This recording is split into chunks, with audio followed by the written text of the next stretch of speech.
महाभारत एक महान युद्ध, एक धर्म युद्ध जिसकी शुरुआत शकुंतला जी और दुष्यंत जी के पुत्र भरत से हुई।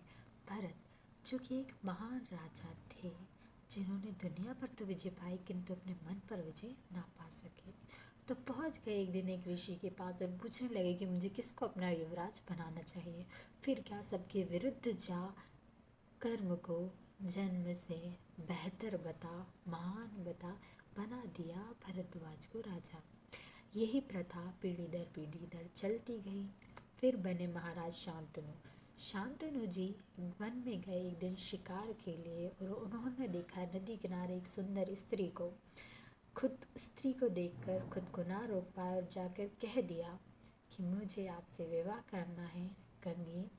गंगा जी ने भी कहा कि ज़रूर, मैं भी आपसे विवाह करना चाहती हूँ, परंतु मेरी एक शर्त है, आपको मुझे एक वरदान देना पड़ेगा कि अगर कभी आपने मुझे किसी भी कार्य पर मुझसे प्रश्न किया तो मैं आपको उसका उत्तर देकर तभी छोड़कर चली जाऊंगी।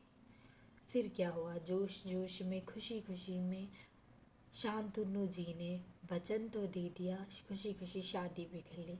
फिर उन्होंने देखा कि गंगा जी उनके पहले पुत्र को जाकर नदी में बहा आती हैं। ऐसे ही कर करके वो उनके 7 पुत्रों को नदी में बहा आते हैं और शांतनु जी कुछ नहीं कह पाते हैं, ना कुछ पूछ पाते हैं उसी वचन के कारण। फिर उनसे यह देखा नहीं गया कि अब वे अपने उनके 8वें पुत्र को भी नदी में बहाने जा रही थी।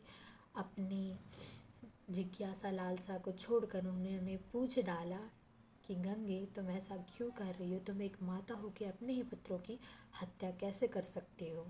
फिर गंगा जी ने कहा कि आप ध्यान रखें, आपने मुझसे प्रश्न पूछा, अगर मैंने आपको उत्तर दिया तो मैं आपको छोड़कर चली जाऊंगी। फिर शांतनु जी ने कहा कि मुझसे अब मेरे पुत्रों का इस तरह से हत्या होते हुए मैं नहीं देख सकता, तुम्हें मुझे बताना ही होगा कि ऐसा तुम क्यों कर रही हो। फिर गंगा जी ने कहा कि आप और मैं एक श्राप जी रहे हैं जो हमें इंद्र की सभा में ब्रह्मा जी ने दिया था, जो कि गंगा जी के पुत्र थे। और ये जो बालक मैंने पानी में बहाए हैं, इन्हें भी एक कुछ श्राप मिला था, जिसके कारण मुझसे उनका श्राप देखा नहीं गया। मैंने उन्हें वचन दिया कि मैं उन्हें इस श्राप से मुक्ति दिलाऊंगी। तो यही था महाभारत का फर्स्ट एपिसोड। आगे का episode next series. Thank you guys.